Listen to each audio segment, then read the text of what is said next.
Hello, Foreverland volunteers. We're so excited about this year. This year we're going to do something a little different. We're going to do the video training. We want to make sure that everyone has the ease of access to these training videos. So you don't have to come in if you're unavailable, but we do want everyone to be trained. So this is what we're going to do. We're going to have a couple videos here about the 4 different areas of what we're doing, and then we're going to send you some emails with some paperwork to follow this up. And if you have any other questions, you can follow up with Jody, Patty, or Kelly to get more information. But I want to share with you, this year we're excited. We're expecting a lot of growth, and there's been some really big changes that have occurred over the summer that we want to make you aware of as we look forward to the 2013-2014 school year approaching this, and then the promotion this week. First big change is we in children's ministry have taken over responsibility for the 5th and 6th grade. And with that change, we've moved 4th grade to that. So now we have Firehouse 46, and the 4th grade is no longer part of what we would consider elementary. And this kind of transition goes in with some of the school districts already building new buildings, but it makes it easier for us. We're expecting a lot of students this fall, and we've been having some issues with building use and space on Sunday mornings in all of our classrooms, especially upstairs in elementary. So we are excited about moving the 4th grade up to 5th and 6th. So we'll have Firehouse 46 meeting just off the gym and having specialized programming for those age kids. But with that, that leaves us to make some moves in our rooms here. The preschool began this year, which we've already made some room adjustments, which many of you are aware of or not aware of, but the nursery rooms have flipped across the hall from each other. The preschool will be using some rooms in our elementary and in our preschool. And the kindergarten that was currently downstairs, or that was originally downstairs, is now currently upstairs. And the classrooms have been adjusted upstairs. So if you'll just kind of pay attention as you go upstairs and look for the rooms, you'll see that there's been some movement there. With that, we're excited about what God's going to do as we allow us to spread out a little bit more space and make a better situation for some of our children, especially in the elementary and in the nursery, as we've kind of made some changes there. With that, let's talk about some 4 areas that we want to focus on with training here in Foreverland. The first is safety. Our number 1 priority is safety. And I know I say this every year, but you would hope that our Bible teaching is our number 1 priority. But honestly, without safety, our number 1 priority, and courtesy, our number 2 priority, no one is going to bring their children here long enough for us to continue to teach them God's Word if we can't keep their children safe and if we're not kind and courteous to them when they come. So safety is our first and most important priority. It is a law in Ohio that everyone has a background check that works with children. And so all of our volunteers must yearly have a background check done. And the first and foremost, to keep kids safe, we need you to help us participate in this process. Some of you are VBS volunteers, some of you are Awana volunteers, and some of you are Sunday morning volunteers. But all of you need to have background checks. And we try to make this easy. We've over the last couple of years, we keep streamlining the process, try to make it as fast and efficient as we can. But you only have to fill out your form once a year. And we keep it on file, and we know what date you had your background check, and we will do it, but you need to fill out the forms every year. And I know it's a bother, but trust me, my wife and I fill out the forms every year as well because we want to keep children safe, and that's part of it. So if you can help us with that, we would appreciate that. If you do not have a background check form, it's in your volunteer packet. You can get those from Kelly or Jody. Some other things we want to talk about to keep kids safe. Currently we have a sticker system. We've been actually looking at adjusting this check-in system to a new system, but we haven't made those changes yet. But currently we have a 3-tag system for nursery, which includes a tag for the child, a tag for the parents for pickup, and a diaper tag. The rest of the children have a 2-tag system in elementary and preschool. And the 2-tag system works as such. It has the kid's name on it, and it has the child's name on the parent receipt. And what we want you to make sure, why this is important for you as a volunteer, is it gives you a couple things to look at. It gives you the location of the parents, which you can fill in. If a parent is not going to be in the worship center, we want you to have them fill in where they're at. So if there is an issue, we can go find them if they're in an adult classroom. It tells you the child's birth date, so you can be aware of that, and we want to celebrate birthdays.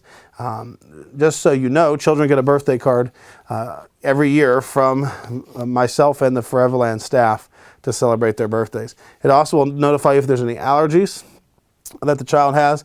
But what the parents need is the pager number.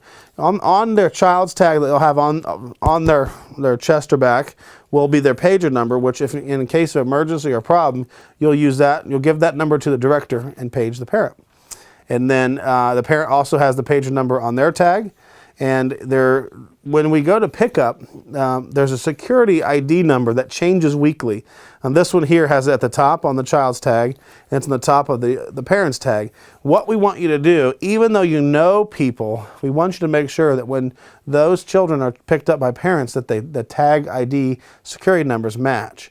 Because what happens is, if I find these in the trash, theoretically, I could pick up one from a week before and try to pick up a child that's not my own. And if the security numbers don't match up every week, you should not send that child home with that person. And I know that's a rare occasion that would happen, but we want to make sure that we're doing our diligence to make sure children are safe every week. So please use this system to emphasize the security numbers. Also, we don't want children 16 or under the age of 16 dropping off or picking up children. We want parents and adults to pick up and drop off children, and we do not want siblings to do that or someone else. So it's very important that we emphasize when younger students come to pick up their brothers and sisters that is not acceptable for them, and that they need to go get their parents and have them come pick that up. I know it's an inconvenience for parents sometimes, but also we want to make sure that a child isn't picked up by a sibling and then the sibling goes off and does something else and the child turns up missing. We want to make sure that there's safety there and security for parents. When we kind of start the service, about 15 minutes in service, we will drop off the rosters. The director brings the rosters around, or the computer check-in staff brings the rosters around, and you can double check that you have the right children in your room that are on the rosters. And I know in past years there's been some difficulties with that, but we really work to try to make sure that children are where they're supposed to be. And you can help us if a child is in the room or isn't in the room. We want to know that way we can adjust the system and make sure we have the right children in the right place, and that lines up with the system. Every morning we have a director, and a director is someone who their sole job is to be available for you if you need them. They will make sure that every volunteer is signed in our sign-in sheets that are on the boat. You'll need to make sure when you come in on Sunday mornings, you stop at the boat and sign your name in. Please do that. Directors spend most of their time tracking people down who are already here, and you could just, when you walk by that little clipboard with your name on it, your name is in there. If you're there, just sign your name next to your printed name in the classroom that you're serving on. It'll make their lives a lot easier, and it'll make everything move more smoothly. So your first job as a volunteer is when you come in the building on a Sunday morning or a Wednesday night is to come in and sign your name in on the check-in sheet. The director's job then is to just patrol the halls and see if they're needed. Now, many of our classrooms have the magnetic flags that are in the top of the door frame. All you need to do is, if you need a director, is flip that magnetic flag out, and the director will see that when they're patrolling. They'll come stop and see what you need. Those flags are for non-emergency based scenarios. If you do have an emergency, you need to send the second person in your room, the helper person, to find the director or to find myself or one of the other children's ministry staff to help and assist you. If you need to page a parent, you can flip that out, or you can also have your support person go and find the director, give them the pager number, and have them page any parent. In the elementary, we have cell phone numbers listed, and also in the nursery and preschool, if you look at just inside the door frame, there's a list of emergency contacts with all cell phone numbers of people you can contact in an emergency. And upstairs in the elementary, there's a telephone that you can use hanging on the hallway just outside the large group room that you can use to call us if need be, or call one of those emergency numbers. With security and safety comes locking things down. We have locked down any doors that are non-essential doors. You can enter and exit the building from the boat entrance, our main entrance in children's ministry, and you can also enter and exit from the lobby, but not the two side doors. Those are alarm doors. They will go off. We do not want anyone using those doors, and if you could help us to keep that secure. The main reason those are locked is that those are easy points of exit for someone if they did want to grab a child and take them out of the building. Those would be quick exits for them to get out without people seeing them, and we're trying to make sure that those kind of scenarios don't happen. Our goal is to make it very difficult for someone who would want to do something to hurt or harm a child to be able to do that at Old North Church. And so by locking things down, locking doors, we can make sure that we can make this as secure a facility as possible and safe for families and for children. While children are in your room, if there's an accident, if they fall, I can tell you that there's accidents happen all the time, bloody noses, children fall, hit their heads, fall off bleachers. those things do happen. We have accident report forms, and they're available in your tubs, which we'll talk about a little later. But you just need to fill out an accident report form, get it to the director, and then we have parents sign off on the forms, making sure that they know what has happened with their family and with their child during the service. We do have ratios I want to inform you about. The ratios for us are 2 to 1 a ratio in the infant rooms, and that means two children to 1 adult. We have a 4 to 1 in the crawlers room for 4 children to 1 adult, and we have a 6 to 1 ratio in our walkers room, so 6 children to every 1 adult. And then our other rooms, we try to keep the rooms as full as possible, but we want to make sure that we can have as many adults as we need to be in that room, and so that can change as well. Youth helpers are always something we appreciate. We have a few youth that are really good helpers, but youth helpers are children who are between 13 and 17 years old. They can serve in the children's ministry, but they can only serve under the supervision of an adult, and any child under 16 is not allowed to pick up a small child. They're allowed to play on the floor and sit with them. They're allowed to grab things for them and get toys, but they are not allowed to pick any of our young children, infants, walkers, or crawlers up if they're under 16 years of age. But we do want to encourage them to play with children, just sit on the floor with them and leave the picking up and carrying children to our adults. Also, for your own safety, volunteers, we don't want you to enter a restroom with a child unless that child is struggling or needs help. And if you do have to enter the restroom, please leave the door ajar so that you have an extra set of eyes in the room, just in case there would be any issues. You couldn't be accused of anything. And that's these are always, we plan for the worst case scenario, but we're trying to plan so that we can keep you safe as well as the children in our church safe.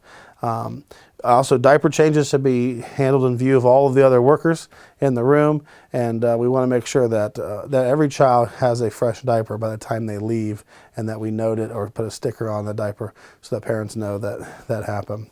With other safety procedures, we have a policy, and the policy will be emailed to you by our children's ministry staff, and we want you to review that policy every year to make sure that you understand. You can't have things like hot coffee. You cannot bring those into any of our rooms, as they could spill and burn a child, and all the other rules that go with that. So we want to make sure that you're aware of that and look at our policy. We have an abuse reporting policy. If you have any abuse reported, you need to come directly to myself and tell me, and we will make the appropriate calls to notify authorities. But please do not discuss it amongst any of the other staff, any of the other workers. Just come directly to me, and we will take care of that immediately. The more people that know, the more issues that can arise because of it, and we want to protect our children and their privacy, as well as make sure that we handle things in a right and appropriate manner. If you are in a restroom for yourself or with a child, please wash and sanitize your hands. We always told that since we were little kids, but it is really important to remember that. And if you are sick, do not come to church.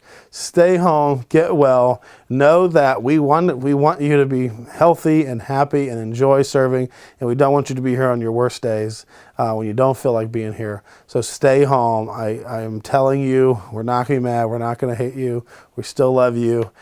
Sometimes you just get sick, especially when working with children. And we want you to make sure you know that we appreciate you and want you to take care of yourself. And we will find someone to help us on that week, and we'll get a sub for you. But your own health is a first priority for us.